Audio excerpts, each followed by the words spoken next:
bienvenue dans cette deuxième vidéo dédiée au Maybelline Summer Knit Long. Aujourd'hui, on va commencer à tricoter ensemble notre top. Pour rappel, dans la première vidéo, on a validé notre taille, validé le fil qu'on allait utiliser et surtout fait notre échantillon. Si vous n'avez pas fait toutes ces étapes, je vous invite à aller voir la vidéo précédente. Alors on va commencer par faire un petit point rapide sur la construction du top.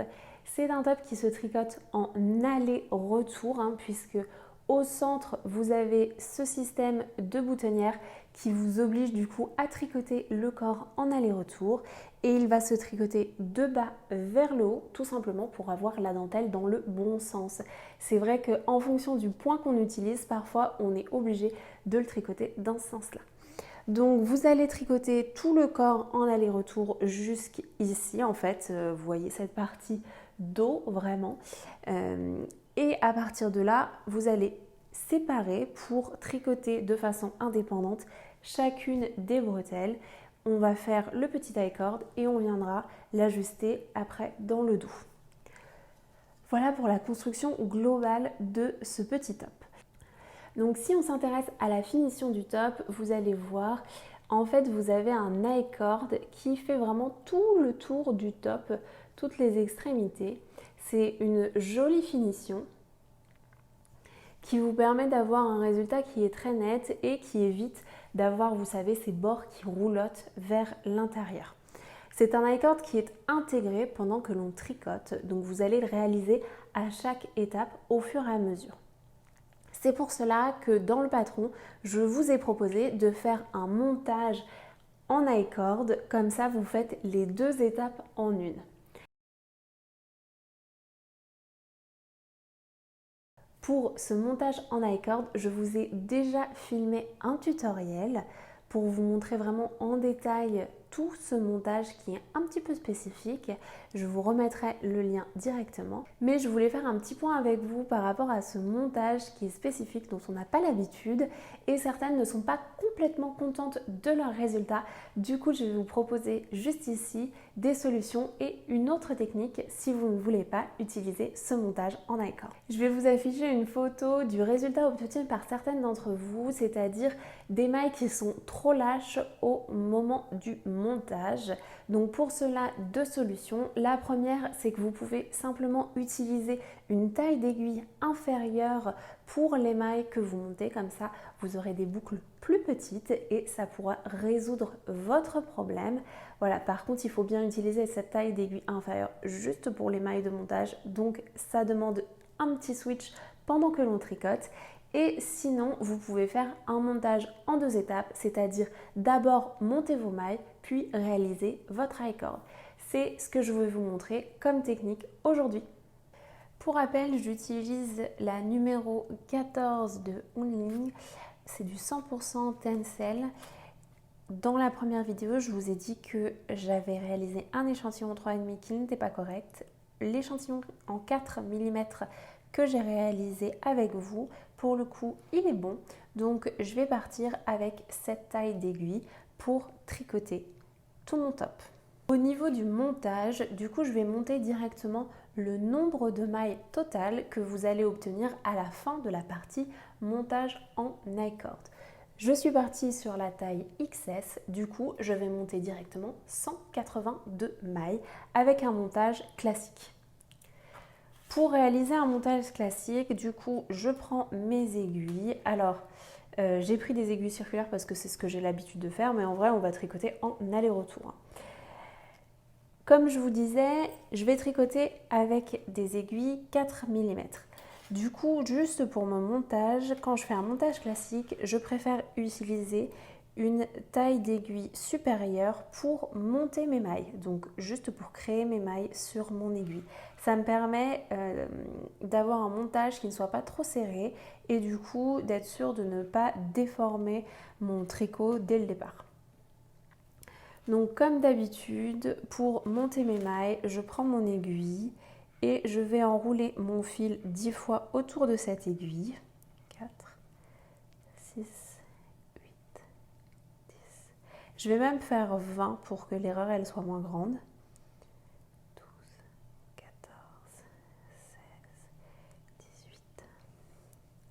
Donc là, j'ai enroulé mon fil 20 fois autour de mon aiguille.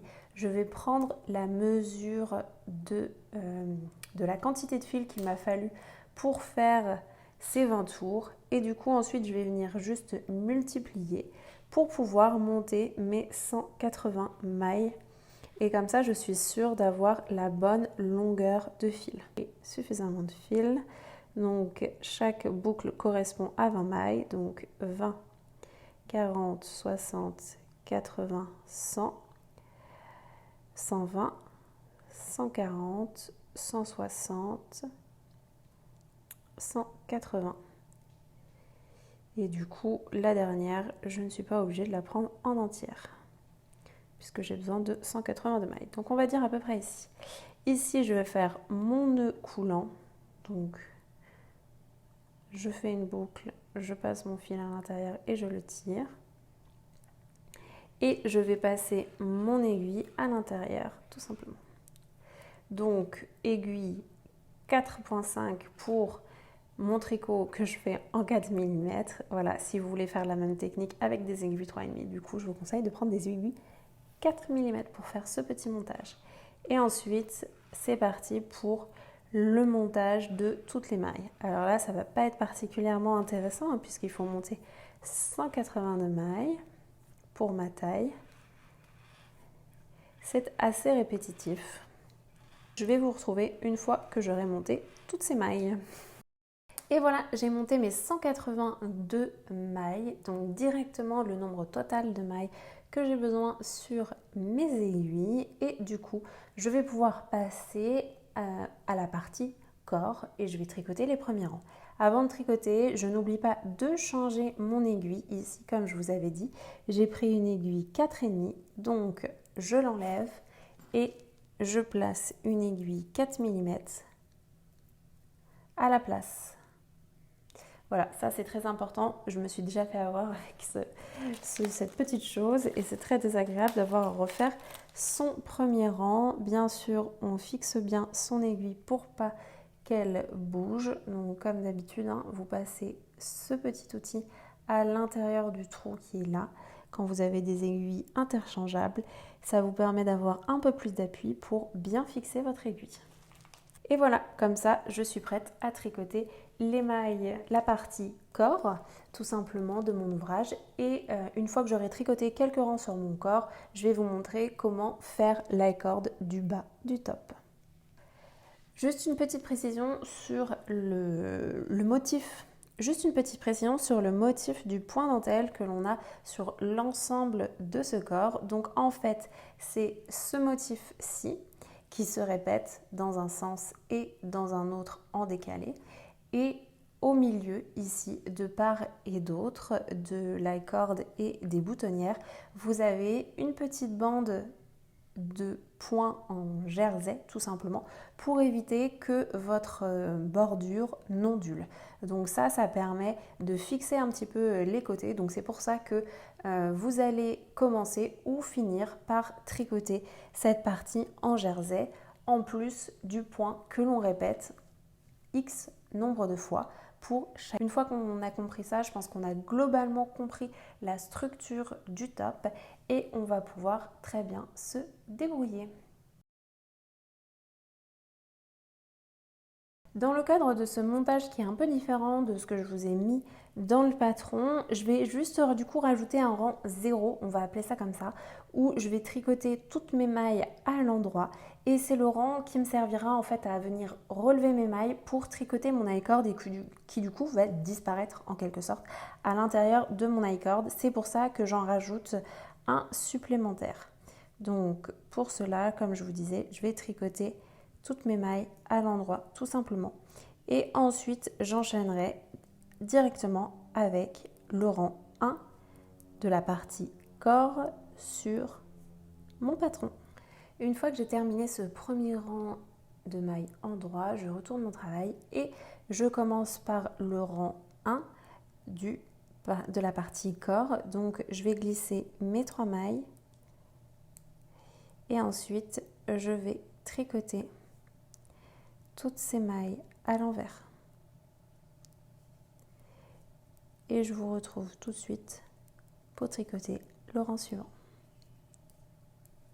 Donc, j'ai terminé mon rang 1 et je vais passer au rang 2, donc je suis bien sur l'endroit. Je vais tricoter mes 4 premières mailles à l'endroit. Donc les 3 premières, ce sont celles qui correspondent à la corde, hein, qui fait le tour de votre top. Et ensuite, je fais une maille endroit. Et à partir de là, je vais commencer la répétition du motif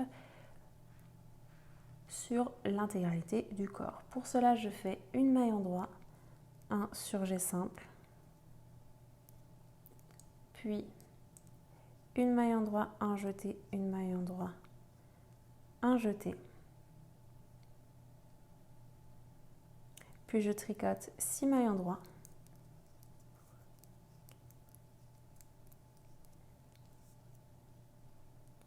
Et je tricote 2 mailles endroit ensemble.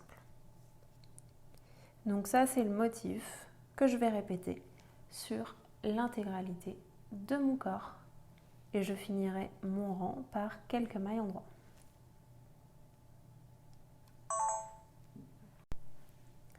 Une fois que vous avez terminé toutes vos répétitions, il vous reste normalement 9 mailles sur vos aiguilles que vous allez tricoter à l'endroit, tout simplement.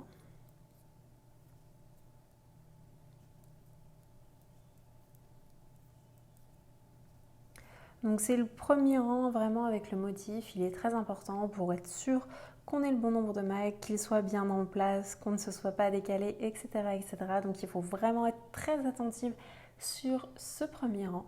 Je vais maintenant passer au rang numéro 4. Donc c'est vraiment comme sur l'échantillon, hein, qu'on a réalisé ensemble. C'est pour ça que je ne vais pas passer plus de temps à vous montrer tout ça en détail. Mais du coup, comme d'habitude, je tricote mes 3 premières mailles qui correspondent à la corde. Je tricote une maille endroit et ensuite je vais commencer mon motif, donc une maille endroit, un surjet simple, 2 mailles endroit, un jeté, une maille endroit, un jeté et 5 mailles endroit. Et je termine par 2 mailles endroit ensemble. Voilà, et du coup je vais répéter cette partie sur l'intégralité de mon corps jusqu'à arriver aux 4 mailles de la fin où je tricote 4 mailles endroit comme indiqué dans le patron. Là je vais commencer à avoir suffisamment de longueur, donc je vais me faire ainsi, puis un rang envers et ensuite je vous montre directement comment faire cette bordure en I-cord.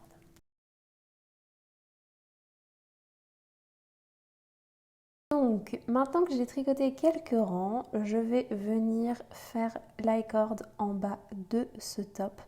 Et la première étape, ça va être tout simplement de venir relever les mailles. Alors je vais partir de l'extrémité de celle-ci pour aller relever les mailles jusqu'ici et ensuite je tricoterai l'i-cord dans l'autre sens. Du coup, vous voyez, c'est ces mailles-ci là que je vais devoir relever. Pour cela, je prends une autre pelote. Je ne vais pas aller couper mon fil, ça va me faire plein de bouts de fil et ça ne sert à rien. La première, c'est peut-être la plus compliquée parce qu'elle est vraiment un petit peu écrasée. Donc, je passe mon fil ainsi et je vais venir le tirer sur l'avant de l'ouvrage. Voilà, donc là, j'ai relevé ma première maille. Et ensuite, je vais me décaler. Et je vais venir relever la maille suivante, donc celle-ci.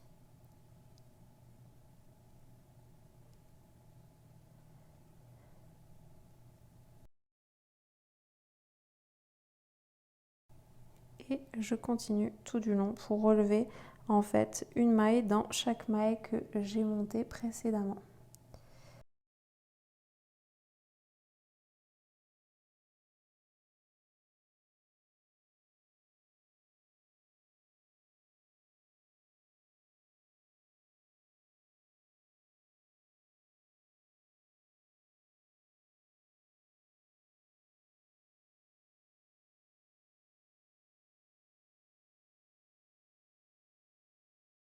Donc maintenant que j'ai relevé toutes les mailles, vous voyez celles-ci ce sont les mailles que j'ai relevées puisqu'il y a un petit bourrelet qui se forme. Je vais venir tricoter mon I-cord directement. Donc je ne relève pas de mailles supplémentaires puisque les 4 dernières mailles que j'ai là, ce sont les mailles de l'I-cord. Donc je les tricote directement. Je tricote une maille, 2 mailles, 3 mailles. Et pour la dernière, je vais venir glisser cette maille, tricoter la maille suivante et rabattre la maille par-dessus. Une fois que j'ai fait ça, je viens glisser mes 4 mailles. Et je répète, je tricote 3 mailles à l'endroit. Je glisse celle-ci, je tricote la suivante et je la glisse par-dessus.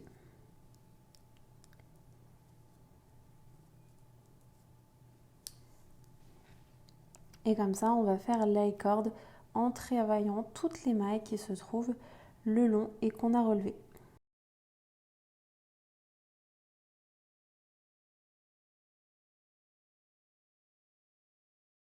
Voilà, donc là vous voyez qu'il y a l'I-cord qui se forme au fur et à mesure et qui va faire du coup le bas de mon top. Donc je vais avoir à peu près le même résultat que ça. Si vous trouvez que c'est un petit peu lâche, vous pouvez toujours passer sur une taille d'aiguille inférieure. Je me demande si je ne vais pas faire ça parce que je trouve que mes mailles sont un poil lâches peut-être.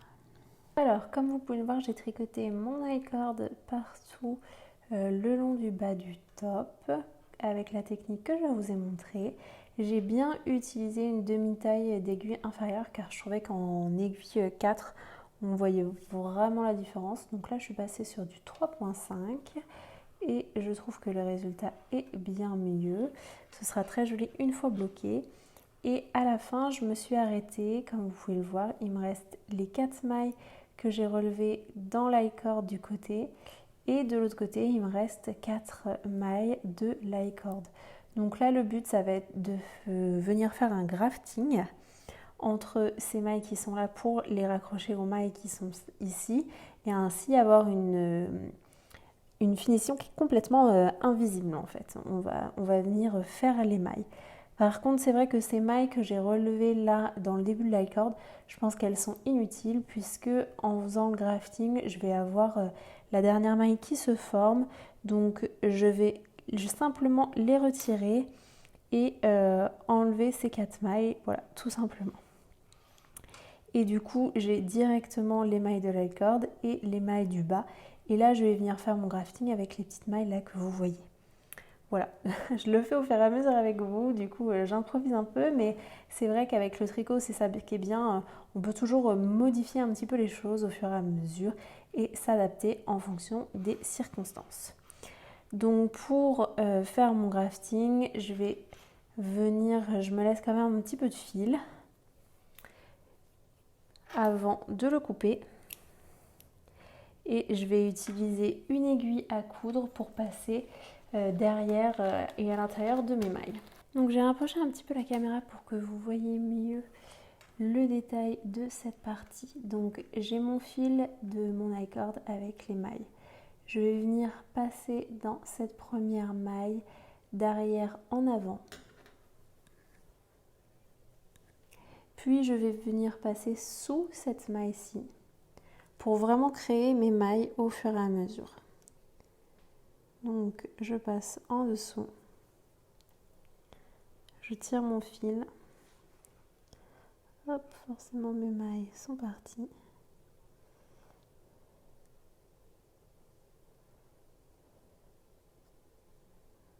Le but c'est vraiment que tout ça se mette joliment en place. Donc ensuite je passe dans la même maille d'avant en arrière, hop, comme ça, et je vais passer dans la maille suivante d'arrière en avant.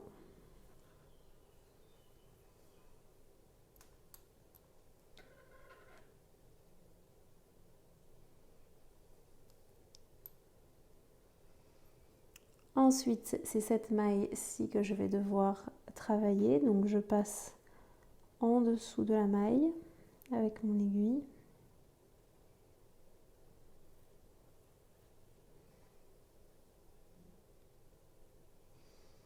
Puis je reviens piquer à l'intérieur de cette maille, d'avant en arrière. Puis je vais venir dans la maille suivante, donc celle-ci d'arrière en avant.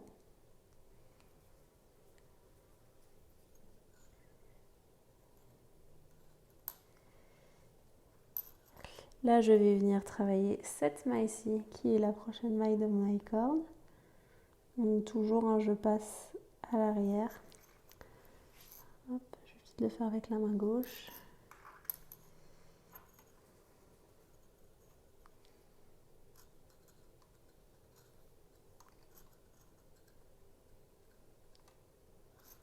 Je repasse à l'intérieur de ma maille d'avant en arrière.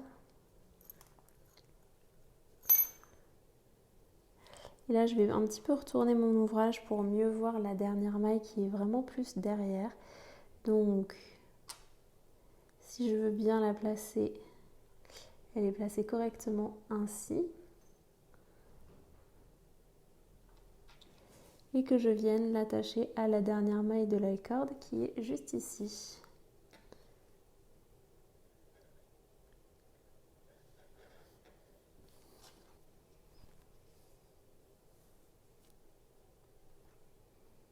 Et pour finir, je vais rentrer à l'intérieur de cette maille.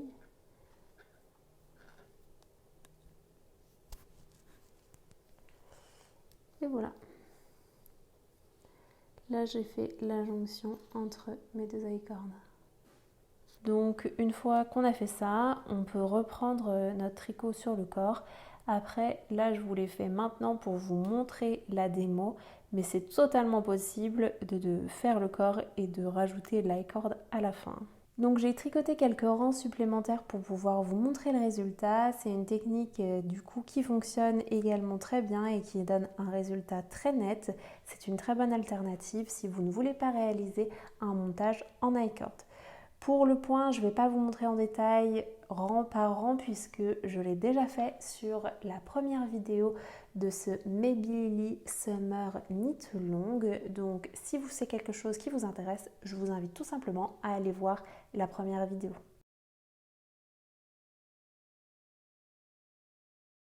Et pour finir, je voulais prendre le temps de répondre à une de vos questions. Donc plusieurs d'entre vous m'ont demandé si c'était possible de tricoter tout le top en circulaire en enlevant, vous voyez la série de petites boutonnières qui est au milieu. Donc dans le principe, pas de problème, c'est vrai que c'est totalement possible d'adapter le patron. Ici, comme je vous disais, de part et d'autre, pour éviter que la bordure ondule, j'ai rajouté quelques mailles qui sont faites en jersey.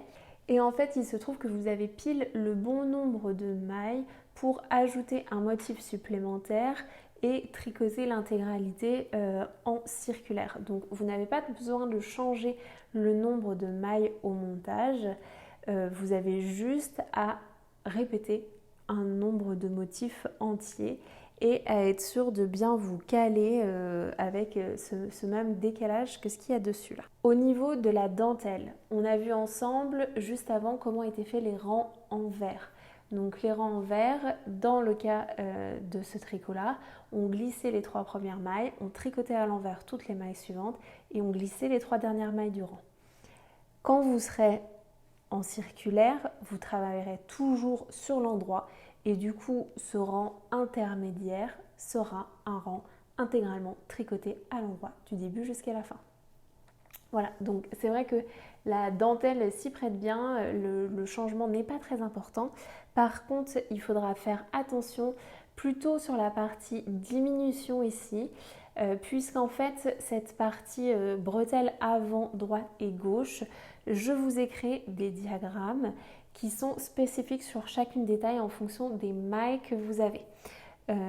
Du coup, il faudra respecter le rythme des diminutions imposées par ce diagramme, mais peut-être légèrement l'adapter puisque vous voyez ici de part et d'autre, je commence moi par mes mailles là assez simples que j'ai mis en jersey. Ce ne sera pas forcément votre cas puisque vous aurez ici un motif supplémentaire. Voilà. Donc il faudra être capable de gérer cette petite adaptation tout seul. Voilà, mon seul point d'alerte, vraiment, c'est celui-ci. Sinon, c'est tout à fait possible de réaliser ce top en circulaire et pourquoi pas après ajouter les boutons ou même ne pas mettre de boutons, ça pourrait être très joli. J'espère que toutes ces explications vous aideront à réaliser un joli top de la façon dont vous le souhaitez. Si vous avez d'autres questions, n'hésitez pas à les poser sur le groupe Ravelry. Je reste disponible pour répondre à vos questions et si c'est quelque chose qui se retrouve chez plusieurs personnes, j'hésiterai pas à faire un point spécifique à la fin de ma prochaine vidéo. On se retrouve très vite pour continuer à tricoter ensemble.